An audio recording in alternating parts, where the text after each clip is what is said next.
America ने Iran को एक बार फिर से चारों तरफ से घेरना शुरू कर दिया है।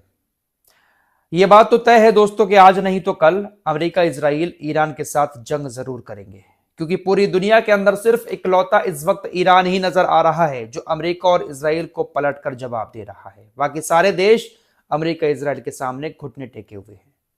आप कहेंगे चाइना और रशिया तो काफी बड़े दुश्मन हैं, अमेरिका इजराइल के और ताकतवर देश भी हैं।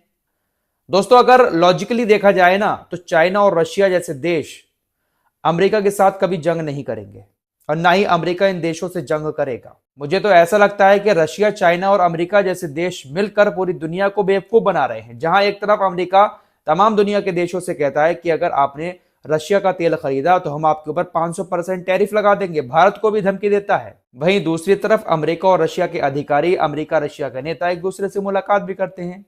चाइना और अमेरिका को एक दूसरे का बहुत बड़ा दुश्मन माना जाता है, लेकिन डोनाल्ड ट्रंप चाइना के राष्ट्रपति से भी मुलाकात कर लेते हैं। दुनिया में ये तीनों देश सबसे ज्यादा परमाणु हथियार रखने वाले देश भी हैं, इसीलिए ये तीनों देश आपस में कभी लड़ाई नहीं करेंगे, लेकिन पूरी दुनिया को लड़ाई में उलझाए रखेंगे। अमेरिका मिडिल ईस्ट में काफी लंबे वक्त से अपने पैर पसारे हुए है। जितने भी अरबी देश हैं, इन तमाम अरबी देशों को अमेरिका ने अपना गुलाम बना रखा है, लेकिन अब कुछ टाइम से ईरान इन लोगों के सामने डटकर खड़ा हुआ। ईरान ने अपनी ताकत को मजबूत किया, परमाणु हथियार भी बनाने पर फोकस किया, बहुत सारी मिसाइलें भी बना ली और अब शायद दुनिया में सिर्फ ईरान ही एक ऐसा देश है जो इनको जवाब देने की धमकियां देता है। ईरान ही एक ऐसा देश है जो अमेरिका से कहता है कि अगर आप हमारे ऊपर हमला करेंगे तो हम आपके ऊपर जबरदस्त हमला करेंगे। मिडिल ईस्ट के बाकी किसी भी देश में ऐसी हिम्मत नहीं है जो इन लोगों को जवाब दे सके। फिलहाल बड़ी खबर यह है कि अमेरिका ने एक बार फिर से मिडिल ईस्ट के अंदर ईरान को चारों तरफ से घेरना शुरू कर दिया है और अगर थोड़ी सी भी चिंगारी उठती है तो इस बार अमेरिका हमला बड़ा करेगा। दरअसल खबरें ऐसी आ रही हैं कि अमेरिकी नौसेना का जो सबसे ताकतवर विमान वाहक पोत है, जिसका नाम यूएसएस अब्राहम लिंकन है, वो मिडिल ईस्ट के अंदर पहुंच चुका है। अमेरिका का ये जो विमान वाहक पोत है यूएसएस अब्राहम लिंकन, ये कोई छोटा मोटा विमान वाहक पोत नहीं है, अपने आप में पूरा किला है। सैकड़ों विमान इसके ऊपर एक बार में खड़े रह सकते हैं। सैकड़ों मिसाइलों को लेकर, सैकड़ों हथियारों को लेकर सिर्फ 10 दिन का सफर करके अब्राहम लिंकन मिडिल ईस्ट में तैनात हो चुका है। अमेरिका का ये विमान वाहक पोत अपने ऊपर अमेरिका के तमाम बड़े बड़े लड़ाकू विमानों को लेकर समुद्र में तैरता रहता है। पूरा का पूरा किला है। सैकड़ों ताकतवर लड़ाकू विमान इसके ऊपर लैंड होते हैं और वहीं से टेक ऑफ करते हैं।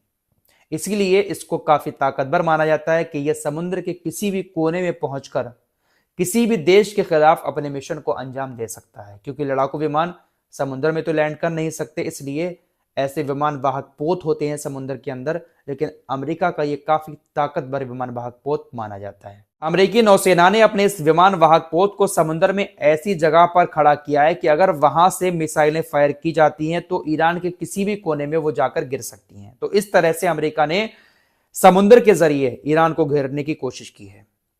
हवाई ताकत मजबूत करने के लिए अमेरिका ने अरबी देशों का सहारा लिया है। कतर के अंदर अमेरिका का बेस बना हुआ है, आपको मालूम ही है। तो खतरनाक अमेरिका के पास जो V-52 बॉम्बर्स हैं उनको कतर के अंदर तैनात कर दिया है। साथ ही साथ जॉर्डन के अंदर F-15E स्ट्राइक ईगल्स को भी अमेरिका ने तैनात कर दिया है। तो समुद्र में भी अपनी ताकत को मजबूत किया है और हवाई ताकत को भी अमेरिका मजबूत कर रहा है। ये सारी बातें इस बात की तरफ इशारा कर रही हैं कि अमेरिका ईरान को पूरी तरह से रोकने की कोशिश कर रहा है। हालांकि डोनाल्ड ट्रंप की तरफ से कहा गया है कि ये सिर्फ इसलिए तैनाती की जा रही है ताकि हम अपनी ताकत को दिखा सकें, हमला करने का हमारा इरादा नहीं है। हालांकि अगर कुछ बातें हमारी नहीं मानी जाती हैं तो हम हमला भी कर सकते हैं। अब अमेरिका को ये बात मालूम है कि अगर हम ईरान के ऊपर हमला करेंगे तो ईरान पलटवार जरूर करेगा, क्योंकि धमकियां ईरान भी कम नहीं दे रहा है, खतरनाक धमकियां आ रही हैं। अब्राहम लिंकन जब पहुंचा समुद्र के अंदर, सामने से धमकियां आना शुरू हो गई कि अगर कोई भी जुर्रत की अमेरिका ने तो हश्र बहुत बुरा होगा। बाकायदा एक खतरनाक मेन चौराहे पर तेहरान के अंदर पोस्टर भी लगाया गया है, जहां पर तमाम विमान वाहक पोत पर खड़े हुए लड़ाकू विमानों को जलता हुआ दिखाया गया है। बहुत सारे सैनिक इधर उधर बिखरे पड़े हैं, अमेरिका के झंडे के साथ खून की एक धारा बह रही है। इस तरह का एक पोस्टर लगाया गया और धमकियां दी गई है कि आप अगर हमारे ऊपर हमला करेंगे तो खतरनाक जवाब आपको दिया जाएगा। अमेरिका को यह बात मालूम है, इसलिए अमेरिका एयर डिफेंस सिस्टम को भी मजबूत कर रहा है। अमेरिका ने मिडिल ईस्ट में अपने सैन्य बेस बचाने के लिए, अपने विमान वाहक पोत यूएसएस अब्राहम लिंकन को बचाने के लिए थार्ड और पैट्रियट, जो अमेरिका का सबसे ताकतवर एयर डिफेंस सिस्टम है, उसका जाल बिछा दिया है। और ये जाल कहां कहां पर बिछाया है? सऊदी अरब, कुवैत और कतर के अंदर। अमेरिका ने अपने ताकतवर एयर डिफेंस सिस्टम थार्ड और पैट्रियट को तैनात कर दिया है, ताकि अगर ईरान पलटवार करता है तो तमाम देशों से हम अपने एयर डिफेंस सिस्टम को एक्टिव करके ईरान के उन हमलों को रोकने की कोशिश करें। ईरान अगर पलटवार करेगा तो सऊदी अरब से भी उसके हमले को रोका जाएगा, कतर से भी, कुवैत से भी, और इधर जॉर्डन और मिस्र तो बैठे हुए हैं, साथ ही साथ इजराइल भी है। तो तमाम देश ईरान के हमलों को रोकने की कोशिश करेंगे और ये रोकेंगे भी दोस्तों। ऐसा नहीं है कि सऊदी, कुवैत या कतर जैसे देश कुछ ना करें, क्योंकि वहां पर थर्ड एयर डिफेंस सिस्टम रखे हुए हैं और इजाजत लेकर ही रखे गए हैं, और इसलिए रखे गए हैं कि अगर आपके देश से कोई मिसाइल गुजरेगी तो इसको हम रोकेंगे। तो अमेरिका इस तरह से ईरान को घेरने का जाल बिछा रहा है, लेकिन ईरान की तरफ से पलटकर यही कहा जा रहा है कि अगर तुम हवा बोओगे तो तूफान काटोगे। ये जो पोस्टर लगाया गया बीच चौराहे पर तेहरान के अंदर, ईरान में, उसमें यही बात लिखी हुई थी कि अगर तुम हवा बोओगे तो फिर तूफान काटोगे। कहते नहीं है कि आप अगर कुछ गलत बोओगे तो गलत ही काटोगे। फसल को लेकर एग्जाम्पल दिया जाता है कि गलत बीज बोओगे तो गलत ही फसल काटने को मिलेगी, इसीलिए कहा गया है कि अगर तुम हवा बोओगे तो तूफान काटोगे। दोस्तों, ईरान में हाल ही में जो कुछ हुआ था आप सभी को मालूम है, किस तरह के विरोध प्रदर्शन सरकार के खिलाफ हुए, लेकिन अब प्रदर्शन रुक गए हैं।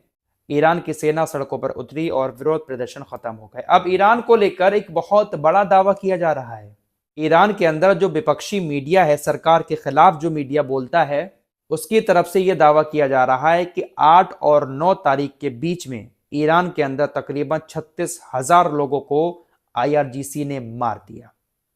आईआरजीसी और बसीज आर्मी जो है ईरान की, उन्होंने साथ ही साथ इराक और सीरिया से भी कुछ लोग आए थे, जिन्होंने एक साथ मिलकर सिर्फ एक रात में 8 से 9 तारीख के बीच में 36,000 लोगों को कथित तौर पर मार दिया। ये प्रोपेगेंडा फैलाया जा रहा है। दोस्तों, अगर 36,000 लोगों की मौत हुई होती तो अब तक दुनिया में हाहाकार मच गया होता। सिर्फ एक दिन की बात बताई गई है कि 8 से 9 तारीख के बीच में विरोध प्रदर्शन कर रहे लोगों के ऊपर गोलियां बरसाकर मार दिया गया।